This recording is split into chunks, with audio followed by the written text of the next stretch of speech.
Are you still with me? Are you still with me? Because we have reached the point of this book, The Real Story by Stephen R. Donaldson, where things get controversial.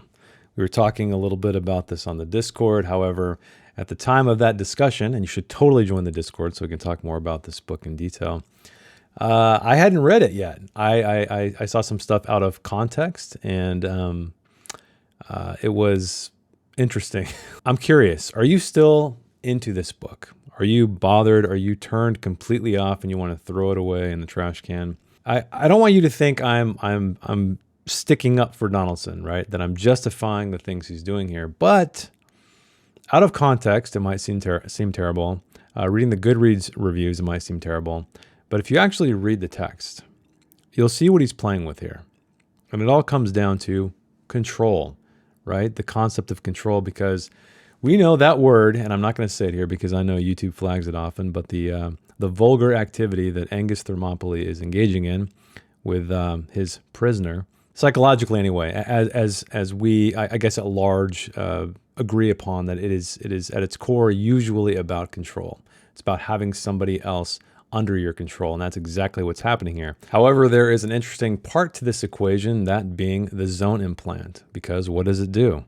It controls somebody. It allows a user with a device to control this person who has the implant. So I'll leave it at that right now. I just think there is definitely, he is saying something here. He's exploring a concept that definitely may make people feel uncomfortable, clearly, considering there's a lot of reviews that just really kind of go on and on about the violence here. But I don't think he's being gratuitous with it. I don't think he's glorifying it, glamorizing it, whatever you want to call it. I think he's really exploring these characters here. Whether or not you agree with him or agree with me, I think if he were trying to really really press hard with it, really lean into it, he would be far more detailed, and I think it would be quite obvious. But I'm going on too long for this intro, but let me know what you're thinking so far. Are you completely just over this story? Did what the themes that Donaldson is exploring, is it ruining the experience for you? I will say it is not ruining the experience for me because, as I said many times in these videos, maybe not this series, but other videos on my channel, I've seen some pretty fucked up stuff. But let us begin with chapter 5. When he woke up, the air in Bright Beauty was so fresh that he could smell himself stink. Angus Thermopylae wasn't particularly interested in personal cleanliness. So Donaldson continually paints this Angus guy. He's a coward. He stinks. He doesn't give a shit if he stinks. He's almost a stereotype. He's almost a caricature in a way. I think, again, it's purposeful, right? You could even argue that he's using Angus as sort of an archetype to explore, less so of an actual person that exists, because he embodies all of these disgusting things through and through and through that we will get into very shortly. But he checked his scan and the computer log to verify that there were no ships anywhere near his hiding place. Then he went to the sick bay to look at Morn Highland as prisoner. She made a small whimpering noise. Please, what are you doing? What are you going to do to me? Nearly humming, he stripped, entered the sand cubicle, and sprayed himself clean. Morn herself stank. She had fouled her suit. You stink. And then grinning, he steps back. You hungry? She opened her eyes and stared dismay at him. Want to get up and move around? Want to get clean? That reached her. He was going to enjoy this. Tell me what you did to them. You bastard. If you're going to kill me, do it. Don't make me lie here like this. You're right. I'm a bastard. The worst bastard you'll ever meet. And I'm going to let you lie there and stink until you tell me what you did to them. What's your name? Roughly, he reached one hand to her neck and jerked up her ID tag. Morn Highland. Captain Davies motherfucking Highland was your father. That right? His ship crashed. He was going to die no matter what happened. I didn't cause that. I didn't have anything to do with it. It was your doing. What did you do to them? I initiated self-destruct from the auxiliary bridge. We were chasing you. Dodging asteroids. Gee, was awful. I thought we were going to break up. I was floating and everything was clear, like a vision. It was like the universe spoke to me. I got the message, the truth. I keyed the self-destruct sequence into the computer. But Captain Highland caught what I was doing. He tried to abort. And then it wasn't clear anymore. There wasn't any vision. It was a lie. I killed my whole family for no reason. He'd taken a maniac aboard Bright Beauty, a human time bomb. So this is when we find out that Morn has fallen victim to gap sickness. It's interesting because, like she said, she saw a vision, she saw the truth, very reminiscent of Event Horizon. At least that's the feeling I got. If you haven't seen that movie, there's a very deep, extra dimensional horror element to it. It's far beyond your normal space horror, that usually involves aliens. But yeah, so now the story is kind of unfolding, the quote unquote real story, right? What happened? And I think this development's interesting because now we have, we're sympathizing with Morn the entire time, and we do sympathize with her even more once Angus starts doing what he's going to do. She's done some terrible things. It's not her fault, really? I don't know. It's still kind of up in the air. We don't quite know the entire real story yet, just what she's been telling us. How many times have you crossed the gap? Twice. Of course. Cops like you have to be deep space certified, so they test you in the academy to weed out the crazies who get gap sickness. Gap sickness came in every conceivable shape and disguise. He had heard of people who crossed the gap once, or even several times, and lived perfectly normal lives until the right stimuli came along. Combat, G-stress. So he's trying to figure out what triggered this gap sickness. And that makes it even more interesting too, because you'd think that you fall victim to this and then it's an immediate effect. But no, you could go on many years and then finally something happens. I never should have rescued you. It's not bad enough you're a fucking cop. On top of that, you're going to go crazy and try to kill me as soon as we hit heavy G. It's not too late. You can still kill me. No one will ever know. A smile stretched his features, making him look more than ever like a malign frog. So more frog descriptors now. If I did that, I wouldn't have a crew. I'm not going to crew for you. I'm not. He instructed the sickbay computer to prepare an anesthetic and pump it into her, so he is knocking her out yet again. But instead of watching what was done to her, he lifted Bright Beauty gently out of hiding and went in search of a better covert. The sickbay computer was done with her, and she was starting to wake up. You stink, he said. Go get clean. What are you doing? Why did you put me to sleep? I said, you stink. Go get clean. Why am I free? Why did you put me to sleep? I told you, you're my crew now. You're mine. When I tell you to do something, I expect it done. You bastard, she breathed for the second time. I'm not your crew. I'm UMCP. I'm going to leave you rotting in lockup if it's the last thing I do. What have you done to me? He showed her the control in his hand. The shock when she recognized the small box was everything he could have wanted. Then she hurled herself at him, and he pushed one of the main function buttons on the zone implant control, and she went instantly catatonic, limp as an empty ship suit. That's a great visual. She could hear him. He knew she could hear him. That was the blessing, or the curse, of the zone implant's cataleptic function. After a moment, he keyed off the control. What do you want from me? You'll get the death penalty for this. Nobody ever gets away with unauthorized use of a zone implant. I need a crew. She got to her feet and did what he told her. He was being weak. He should have forced her to live in that fouled suit in order to humiliate her properly. What was he doing? The sight of her pushed him past his limits. She was clean, and being clean brought back her fundamental beauty. She was his. He had the control to her zone implant clenched in his sweating fingers.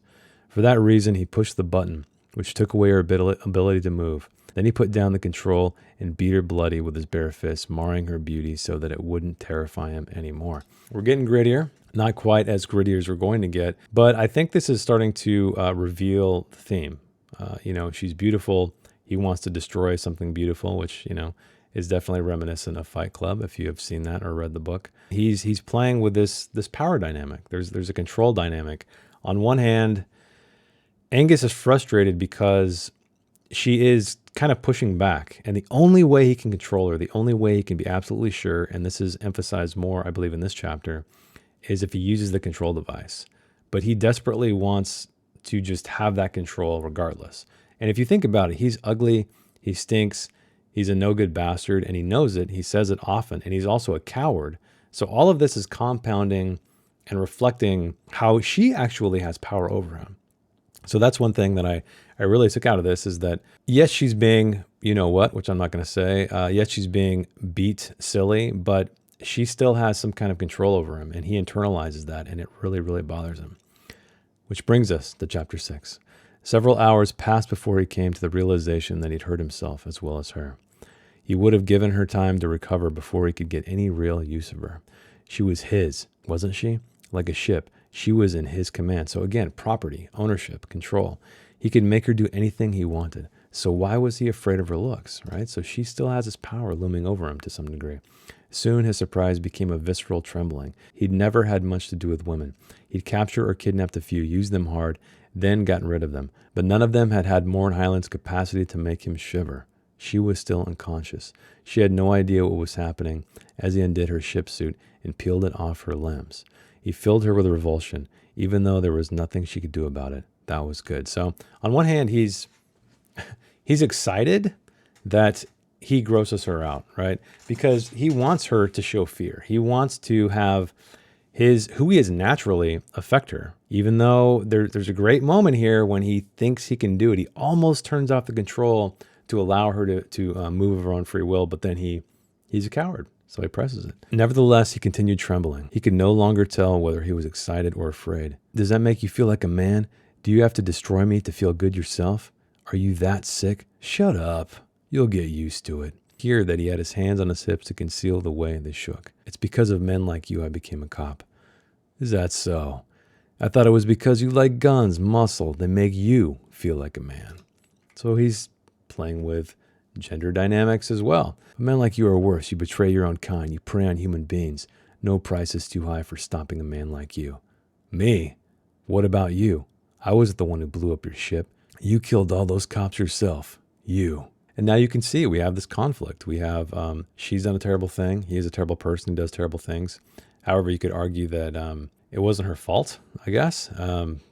Again, the whole story hasn't been revealed. I don't know if she truly has gap sickness or if it's something else entirely. Maybe she is a monster just like he is. And where she went, he couldn't follow. The place where Morin went would have made no sense to him. She was sinking down to her basic memories, to the place where she had become who she was, to her home and parents. So this is kind of a cool drift down into her subconscious, down into her memories.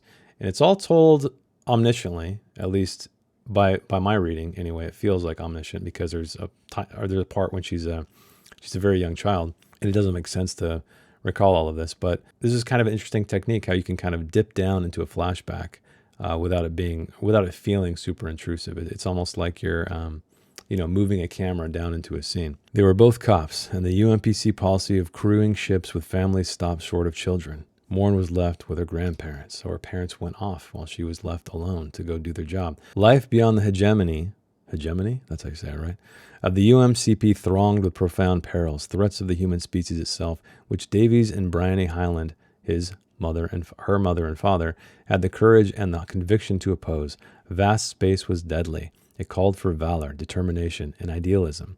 How could a child question all this? Whom could she tell that she felt abandoned or punished? Instead of aspiring to be like her parents, she learned to hold a grudge. That's the key part of this point here. However, her resentment turned to shame when she heard of her mother's death. She saved us all, he said.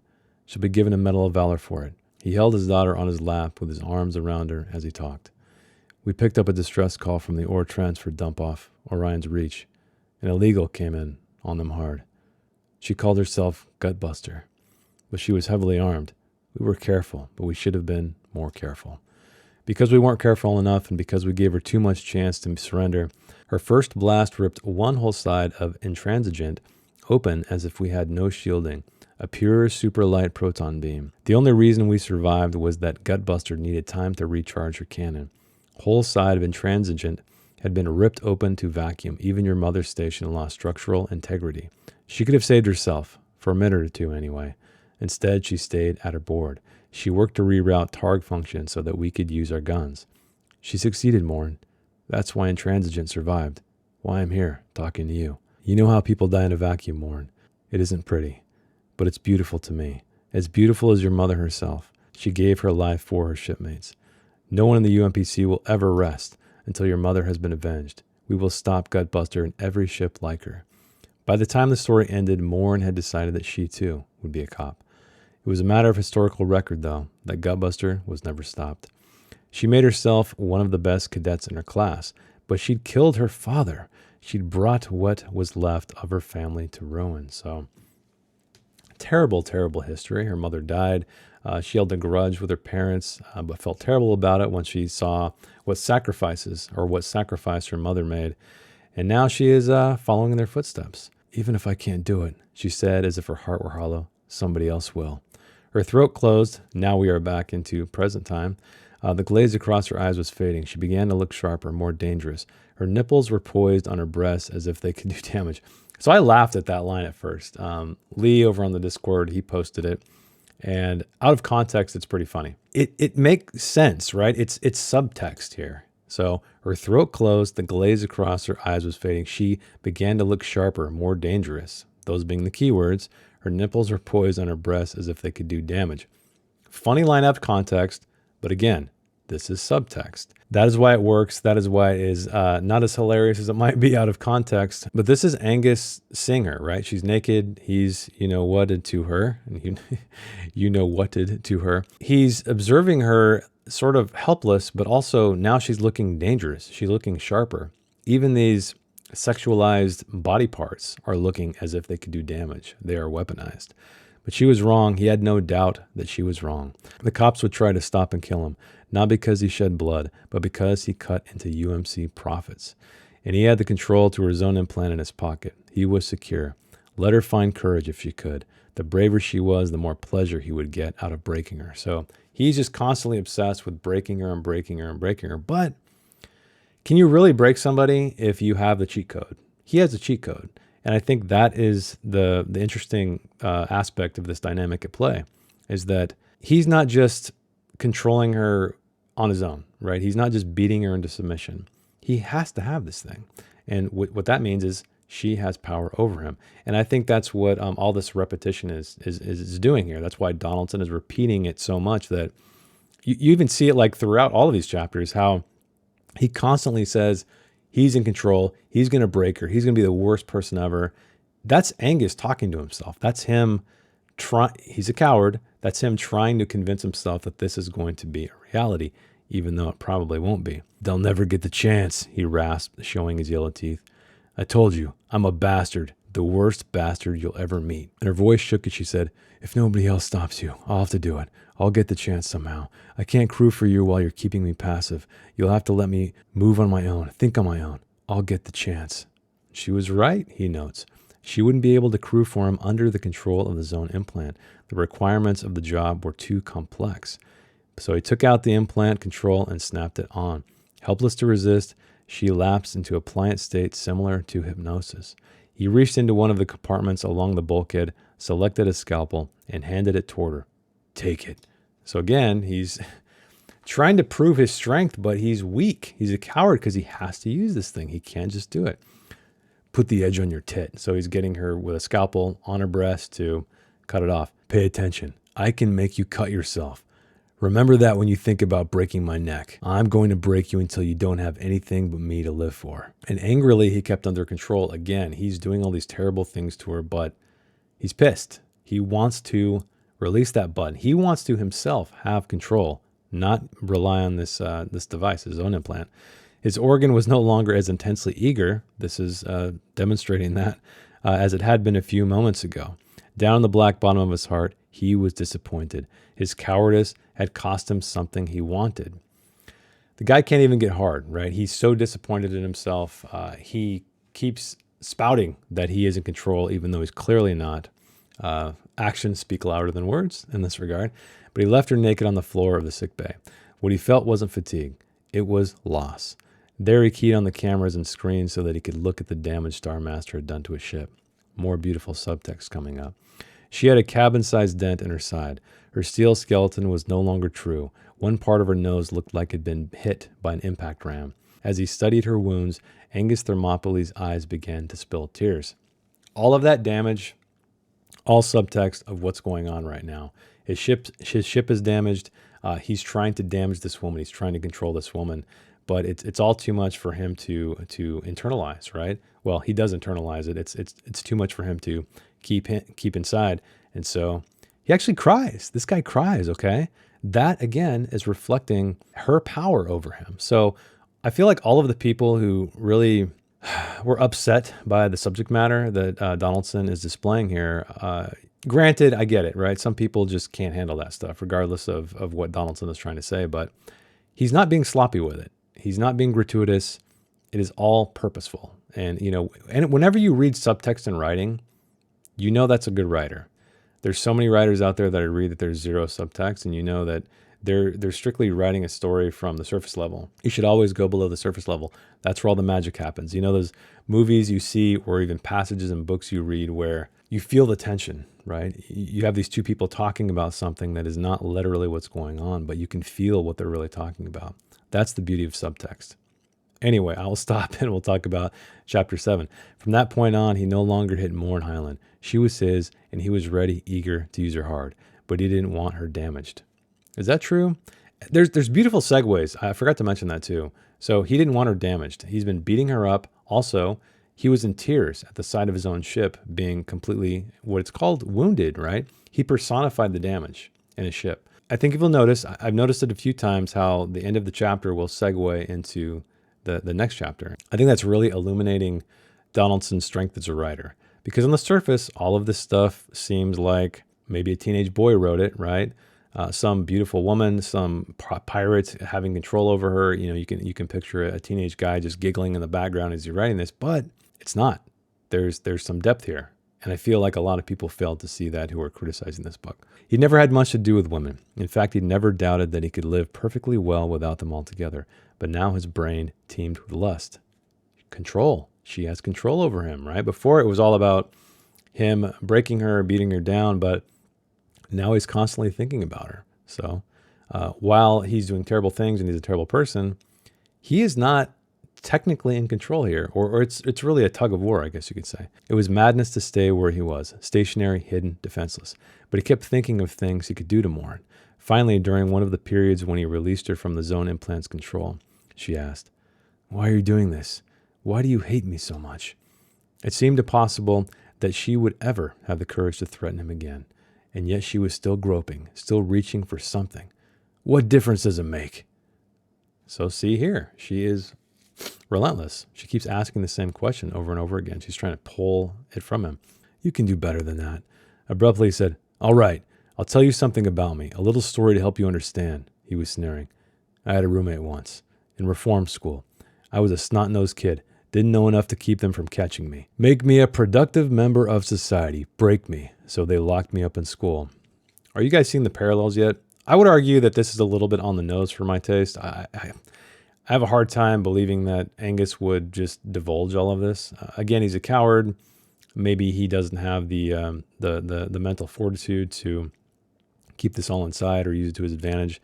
But it did feel a little bit on the nose that he's just kind of giving her his life story, right? But anyway, let's move on. "One thing I promised, nobody's ever going to lock me up again. And I had a roommate," he resumed. "They put me alone with a shithead because they thought he'd be good for me. They were all cops, like you.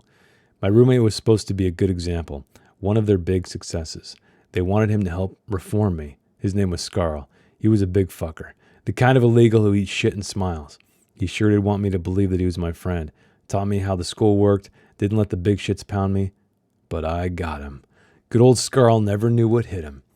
We had lockers and everybody hid the keys, but he wasn't good at hiding things, so I took his. Then I raided some of their rooms, the cops, and one of them had a really great collection of dirty pictures.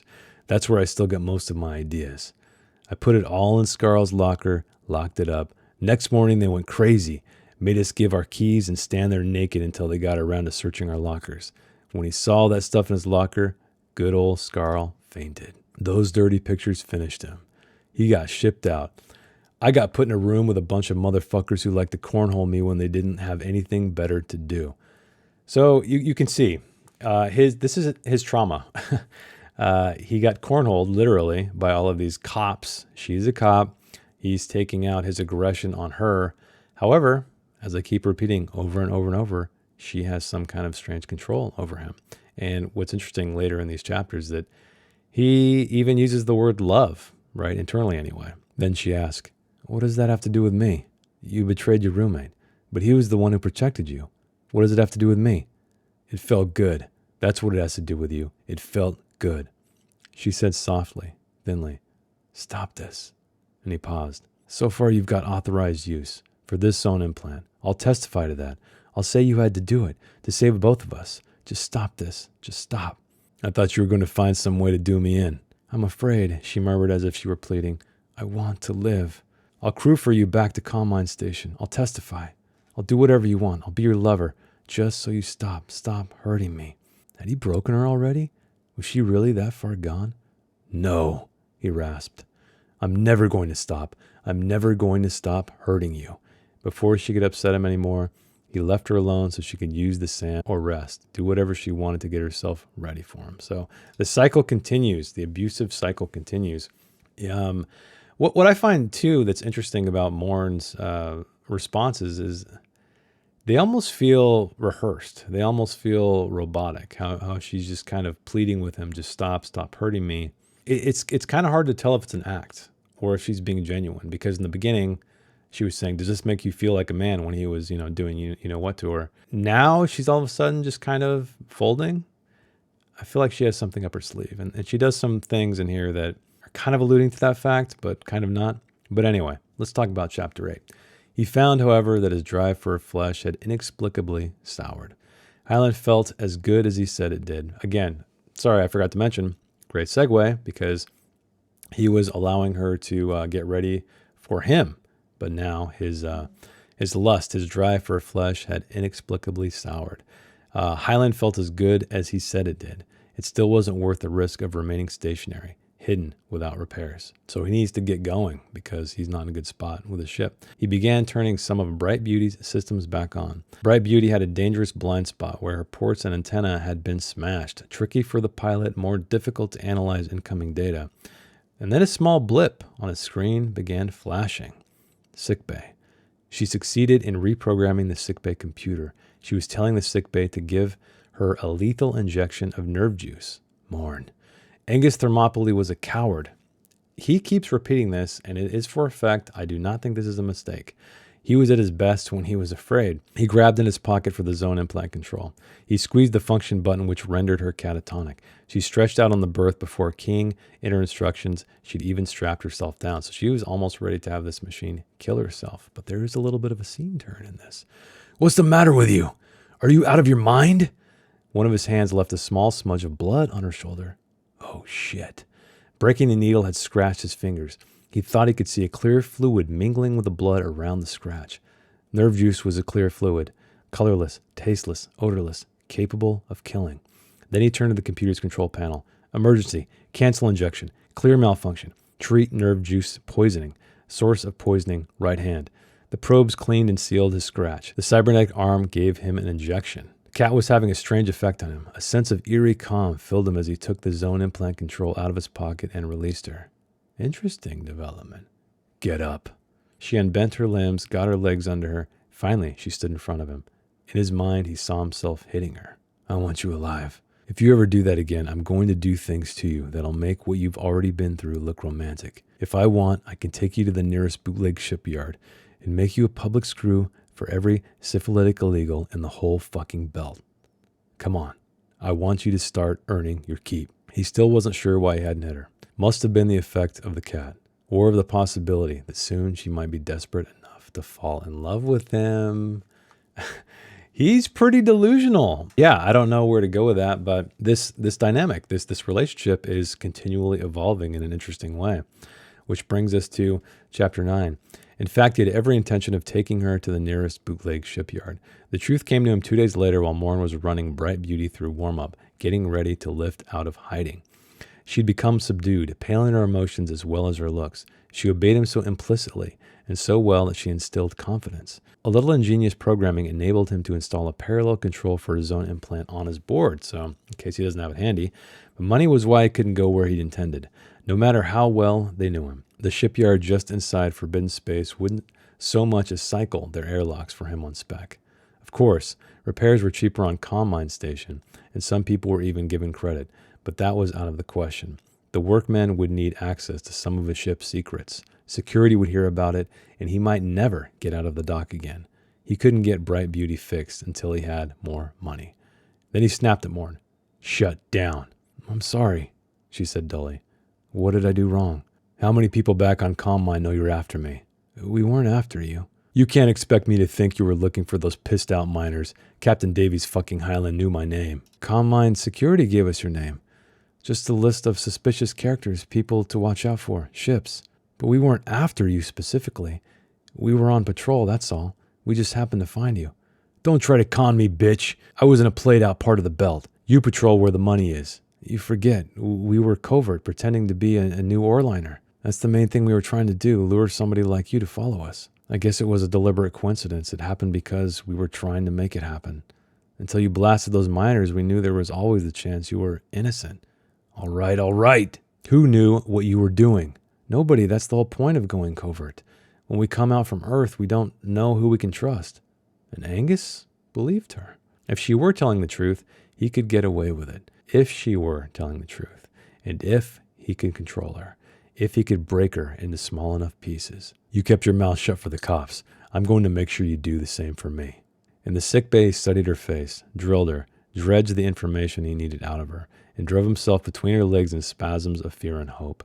Eagerly, avidly, he watched her for signs that she was falling in love. Again, love. That she was growing dependent on her helplessness. Well, interesting character developments. We got more background on Morn Highland. We got more background on Angus Thermopylae. And we can see that they both have traumas. She has a grudge, or she has a regret of first as a child, hating her parents because they had to leave her for their duty. But then she allegedly contracted gap sickness and saw some weird vision and decided to turn the ship into self-destruct mode. So she feels terrible about that. And then we have Angus, who was cornholed in reform school. And he's an ugly man, so he wears who he is on the outside as well. He, like I said earlier, he's basically a caricature. He's an archetype of just grotesqueness, a word that Donaldson he has used multiple times in this novel. Both of them, they're neither are perfect people. And the thing I really enjoy about this, though, is it's the thing that Donaldson is playing with. He's playing with the word I'm not going to say so I don't get flagged on YouTube, but control. Again, it's always about control. However, even though he's literally in control of her, he's not. So we started out to where he was being frustrated because he knew that he couldn't get her to do what he wanted without this device, without the zone implant, to the point where he lost his manhood, right? He lost his excitement. And then, more interesting after that, is that the last two chapters, I believe, 8 and 9, ended with, is she going to fall in love with him? It's getting cool. I think, again, out there, if you've made it this far in the video and you're still like, don't want to go on anymore, you're done with this book, I highly encourage you to go back through the text and read it again, knowing all of the stuff I've talked about. And hopefully you can see through the surface, because there is deeper stuff than what's on the surface here. And so I highly appreciate that. Donaldson is a skilled writer because, again, it feels like very simple writing. When I started this series, and it still does to a degree, it feels like old 80s sci-fi to me as a kid. And so it brought this nostalgia back. But now with these subsequent chapters that we've read so far, the second quarter of the novel, it's really giving me this sense of depth that I did not expect, right? Sure, some of the dialogue might be a little bit cheesy. It might not be as polished or realistic as you might imagine, but I still think the themes that he's playing with there and the way he's telegraphing the ideas and the actions are still working for me anyway. But let me know. You don't care what I think. Let me know what you think. Let me know down in the comments below. Are you still with us? Hell, I don't even know how many people are reading. I know one other guy is reading. Lee, I know you're out there reading, but I'm curious if anyone else is, because again, I kind of slipped this one out there impromptu after quitting Inherent Vice. But before I let you go, we need to talk about what we're going to read next. I think we should read chapters 10 through 13. That's about another 50 pages. And that'll bring us far enough to where I think this is going to be only one more episode after that, because I know my Kindle, and I'm not sure if you're reading print or not, but it only says 66% we'll get to, but I know there's a lot of fluff at the very end of the book. So the book actually ends on page 220. So that would be about another 50 pages. So anyway, thank you always for reading along with me. Thanks for hanging out with me. And I'll see you next week with chapters 10 through 13 of The Real Story by Stephen R. Donaldson.